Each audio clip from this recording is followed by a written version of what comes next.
कृष्णस्यासीत् सखा कश्चित् ब्राह्मणो ब्रह्मवित्तमः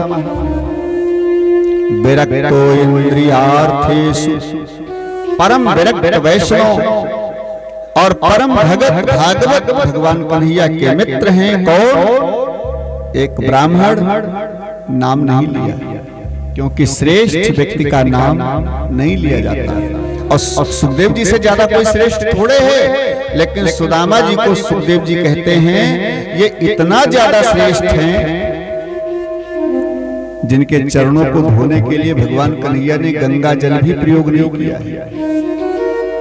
क्योंकि भगवान सोचते हैं गंगा जल से अगर चरण धोऊंगा सुदामा जी के तो मेरे चरणों का जल है। भगवान के चरणों से निकली है गंगा, तो सोचा मेरे चरणों का जल सुदामा जी के पैर कैसे धोऊं, और सबसे ज्यादा श्रेष्ठ दुनिया में गंगा जी का जल है, तो गंगा जल से पैर धोना ठीक नहीं ब्राह्मण। फिर कैसे धोए? ऐसे बिहाल बिवाई सो पग कंटक जाल लगे पुनि जोए। हाय महादुख पायो सखा तुम आयो तय न कि तय दिन खोए। देख सुदामा दीन दशा करुणा करके करुणा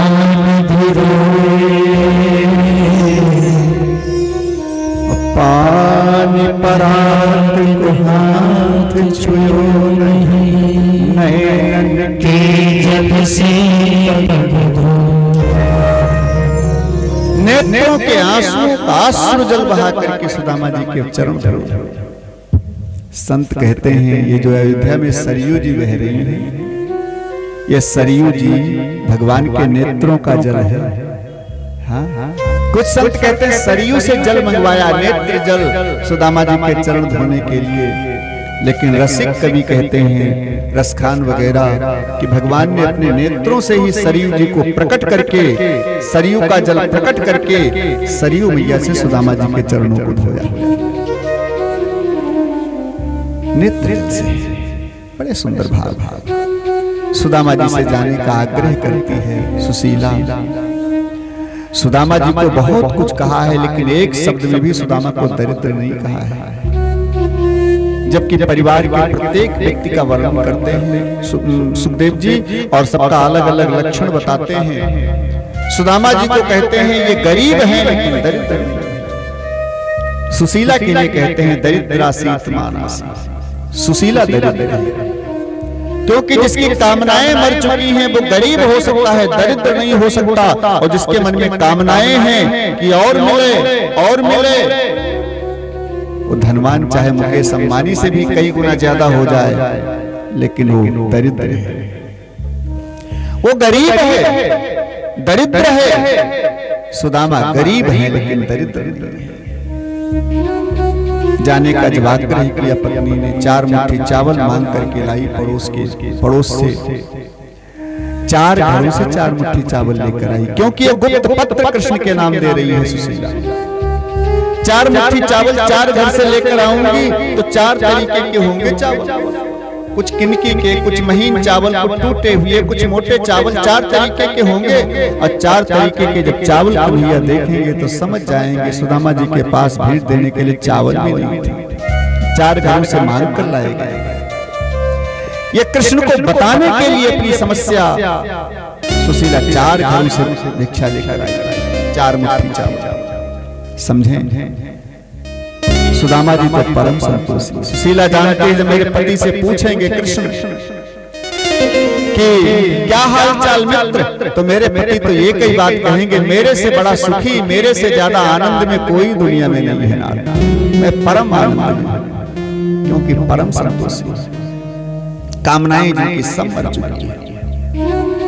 इसलिए 4 घरों से 4 मुट्ठी चावल लाकर देती है।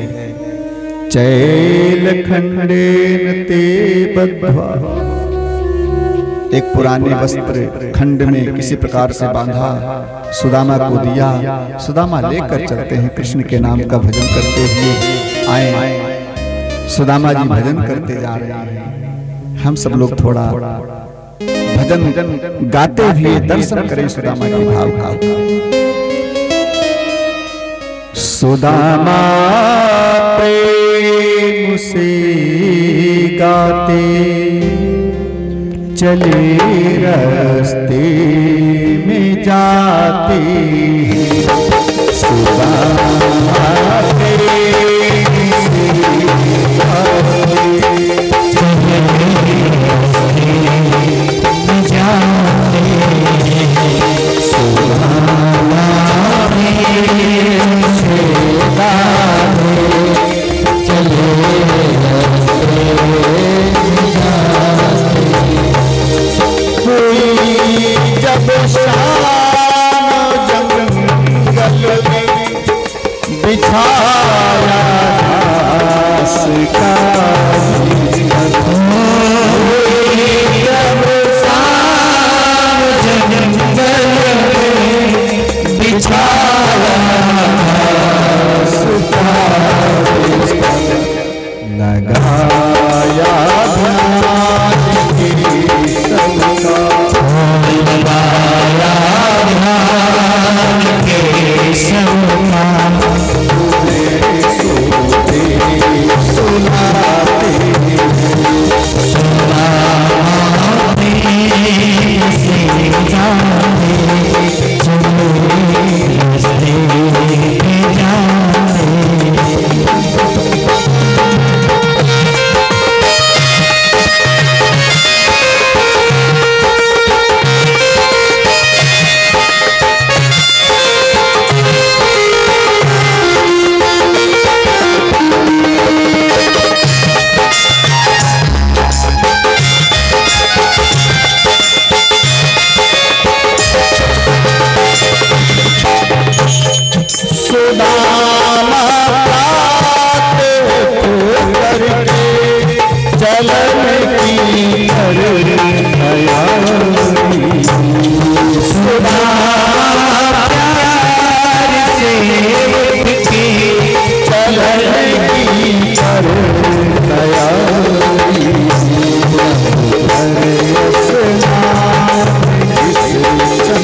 चले रास्ते में जाते।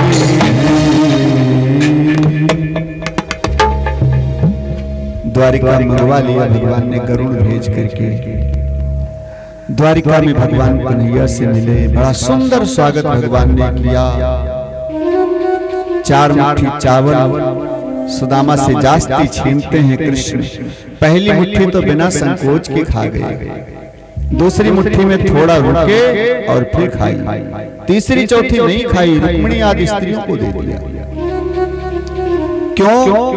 सुशीला ने 4 मुट्ठी चावल में 4 वस्तुएं बंद करके भेजी हैं, और ये गुप्त पत्र केवल कृष्ण ही पढ़ सकते हैं, दूसरा कोई नहीं पढ़ सकता।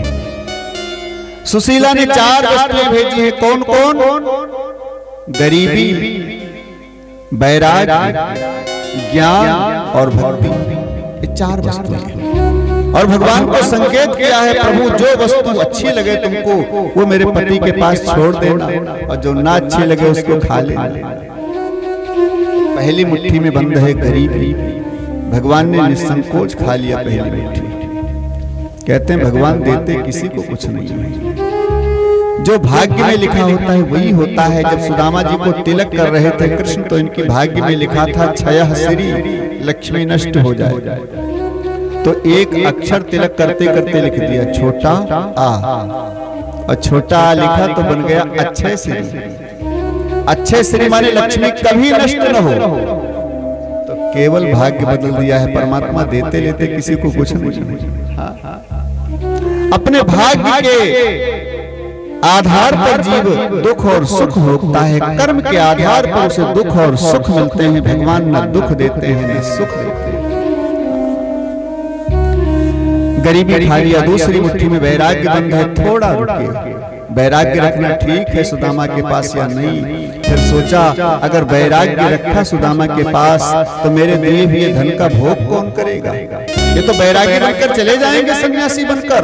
सो वैराग्य रखना ठीक नहीं है। भगवान ने दूसरी मुट्ठी खा लिया, तीसरी में ज्ञान और भक्ति बंद है, चौथी में। सो सोचा तीसरी चौथी माने ज्ञान भक्ति भी खा लिया सुदामा जी का, तो इनके पास बचेगा क्या?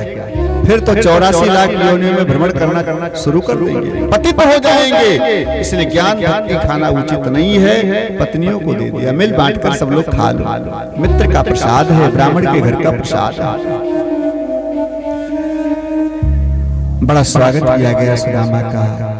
आज विदाई हुई सुदामा जी की, वापस आए। लेकिन जहां पर झोपड़ी पड़ी थी वहां पर सोने के महल खड़े हुए। सुदामा मंदिर देखी डरी, जहां रहे मेरा तुलसी का बिरवा, सोने खंभ गड़े। सुदामा मंदिर देखी सोने के महल खड़े हुए हैं सुदामा ने आश्चर्य में। लेकिन सुशीला ने देख लिया अट्टालिका से, मेरे पति आ गए। सोने के थाल में आरती सजाई, आ गई। द्वार पर आई आरती उतारने, कौन हो देवी तुम? हरे नाथ, सारी जिंदगी मेरे साथ बिताई, मेरे को भूल गए, मैं आपकी पत्नी सुशीला। सुदामा जी ने कहा देखने में तो लगती हो सुशीला, लेकिन हो नहीं। क्यों ना? का टूटी सी मड़ैया मेरी पड़ी होती आही ठोर, पत्ता में दुख काटे पड़ी मेरी हेम धामरी।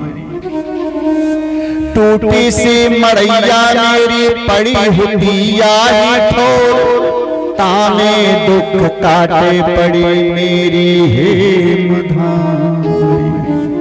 और जेवर जड़ाऊ सुच साजे हो तुम अंग अंग, मेरी वा पढ़ाई केवल ओढ़े कारी का। तुम तो राजरानी लगती हो, ये सब कहां से मिल गया तुमको? सुशीला ने कहा नाथ, जब आप चले गए मैं आंगन में बैठी तुम्हारा ध्यान कर रही थी, इतने में अचानक मेरे नेत्र बंद हो गए। 2 घंटे के बाद मेरे नेत्र खुले तो मैंने देखा अपने को हीरे जवाहरात से लदी बैठी, सुंदर रेशमी साड़ी, कीमती साड़ी पहने बैठी हूँ। दास दासियां तमाम घेरे हैं चारों तरफ से सेवा के लिए, नौकर चाकर असंख्य घूम रहे हैं, सोने के भंडार लगे हैं, हीरे जवाहरात के भंडार लगे हैं, सोने के महल में बैठी हूँ नाथ। लेकिन कैसे हुआ, कैसे आया, ये हम कुछ नहीं जान पाए। भगवान देते हैं तो छप्पर फाड़ के, और भगवान देते हैं तो छप्पर फाड़ के, लेते हैं तो थप्पड़ मार के। जब तक योग्यता रहती है भगवान देते रहते हैं, और जिस दिन समझ जाते हैं देने के योग्य नहीं रह गया, गलत तरीके से पैसा खर्चा कर रहा है, मेरे को कुछ भी नहीं दे रहा, बस उसी दिन भगवान तुरंत ले लेते हैं उससे।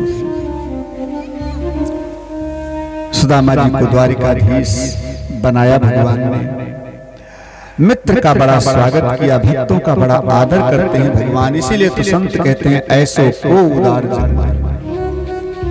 और अनेक लीलाओं को सुनाते हुए 10वां स्कंद पूर्ण होता है। 11वें स्कंद में सुखदेव जी कहते हैं यदुवंशियों ने थोड़ा संतों का अपमान कर दिया, पेट में कपड़े का पोटला बांध करके सांब के स्त्री बना करके, लड़की है कि लड़का पूछते हुए थोड़ा अपमान कर दिया। दुर्वासा जी ने श्राप दे दिया, संतों ने श्राप दे दिया, इसके पेट में क्या है, लड़का है कि लड़की हम नहीं जानते, लेकिन इसके पेट से एक लोहे का मूसल प्रकट होगा जो तुम सब यदुवंशियों के विनाश का कारण बनेगा।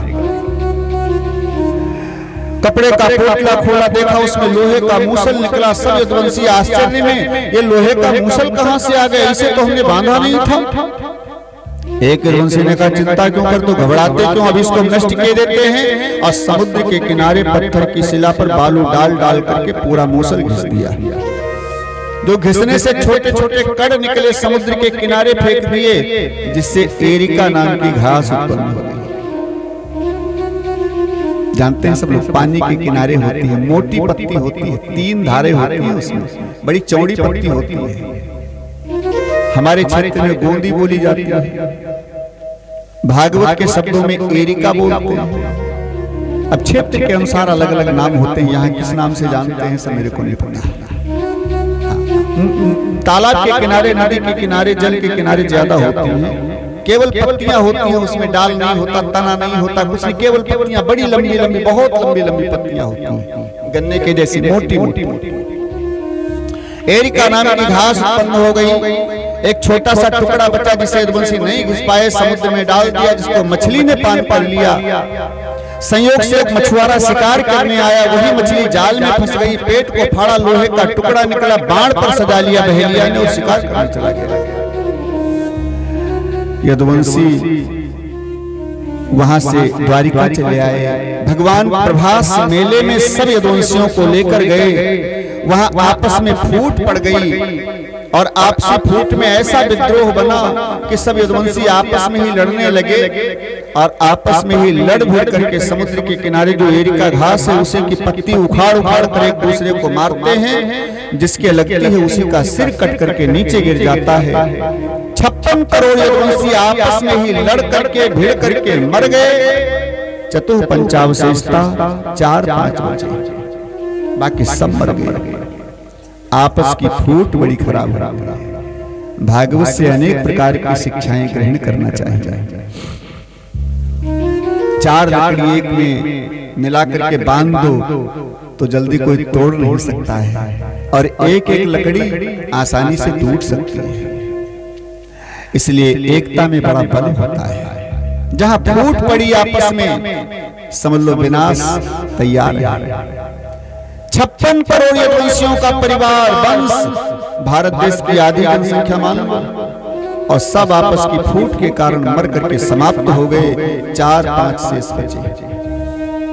बलराम जी ने देखा मेरा पूरा वंश विनाश हो गया, सो समुद्र में कूदे, शेषनाग बन करके पाताल को चले गए। देवकी वसुदेव ने देखा मेरा सारा वंश विनाश हो गया, सो नेत्र बंद करके समाधि लगा करके अपने प्राणों को आदिशक्ति में लीन कर दिया। 16,108 कृष्ण पत्नियां कन्हैया ने अर्जुन को सौंप दिया, अर्जुन ले जाओ राधा जी के सानिध्य में छोड़ देना इनको, तो इनका कल्याण हो जाएगा, राधा जी की कृपा होगी। केवल कृष्ण बचे, रथ पर बैठे, प्रभास क्षेत्र में आए, पत्थर की शिला पर बैठे, पैर के ऊपर पैर रखे। इतने में ऊधो जी आए। ऊधो जी बड़ा दर्द व्यक्त करते हैं, करुणा व्यक्त करते हैं। भगवान ने ऊधो जी को बड़ा ज्ञान दिया है। 11वां स्कंद भागवत जी का पूर्ण ज्ञान से भरा हुआ है। बड़ा सुंदर उपदेश करते हैं। संन्यास मार्ग बताया, वैराग्य मार्ग बताया, ज्ञान भक्ति का निरूपण करके बताया, और हर प्रकार के उपदेश देते हुए ज्ञान के गुरु का महत्व बताया, गुरु कौन होता है ये सब बताया। और फिर ऊधो जी बैठे हैं पास में, आकाश मार्ग से देवता देख रहे हैं कैसे भगवान कृष्ण गोलोकवासी होते हैं। बहेलिया आया शिकार करने, वही बहेलिया जिसने मछली के पेट से लोहे का टुकड़ा निकालकर बाण पर सजाया था। बहेलिया आया, कृष्ण के चरण में पद्म का निशान है, जो पद्म का निशान मृगा की आंख के समान चमक रहा है। मृगा समझ करके बहेलिया ने धोखे से बाण मारा। बाण कृष्ण के चरण में लगा। बहेलिया बाण शिकार उठाने आया, देखा कृष्ण के चरण में लगा हुआ बाण, क्षमा याचना करने लगा, प्रभु गलती हो गई, क्षमा करें, मैंने जानबूझकर बाण नहीं मारा है, धोखे से लग गया ना। मृगा के धोखे मारा। भगवान ने कहा बहेलिया इसमें तुम्हारा कोई दोष नहीं है, मेरी इच्छा से लगा है मेरे पे बाण। क्यों? मुझे गोलोक धाम जाना है, इसलिए किसी को बहाना तो बनाना ही है। मृत्यु जब आनी होती है तो आ ही जाती है, बहाना हो जाता है। उन्होंने उनको मार दिया, उनका एक्सीडेंट हो गया। ये सब केवल बहाना होते हैं। जिस दिन जिसको मरना है वो जाएगा। भगवान ने कहा मैंने तो तुमको केवल माध्यम बनाया है कि बहेलिया ने कृष्ण को मार दिया, मेरे को गोलोकवासी होना है इसलिए माध्यम बनाया है। फिर भगवान ने कहा बहेलिया तुमने तो अपना बदला चुकाया है, कर्म का फल सबको भोगना पड़ता है। मैं भगवान हूं तो क्या हुआ, मेरे को भी कर्म का फल भोगना पड़ेगा।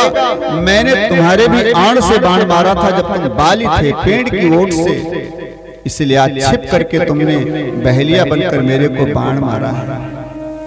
अच्छा एक बात समझें, जब भगवान को भी अपने कर्म का फल भोगना पड़ता है तो हम लोग क्यों रोते घूम रहे हैं? भगवान बड़ा कष्ट दे रहे हैं मेरे को, हरे कर्म तुमने बुरे किए हैं, कष्ट भगवान दे रहे हैं। बोया पेड़ बबूल का तो आम कहां से पाए। कर्म का फल सबको भोगना पड़ता है, ये अमिट होता है। इसलिए भगवान ने बहेलिया को सांत्वना दे करके सशरीर स्वर्ग पहुंचा दिया, कल्याण किया बहेलिया का। दारुक सारथी आया, चरण में बाण लगा, देखा प्रभु ये किसने किया ऐसा, ऐसा दुष्कर्म किसने किया प्रभु? भगवान ने कहा दारुक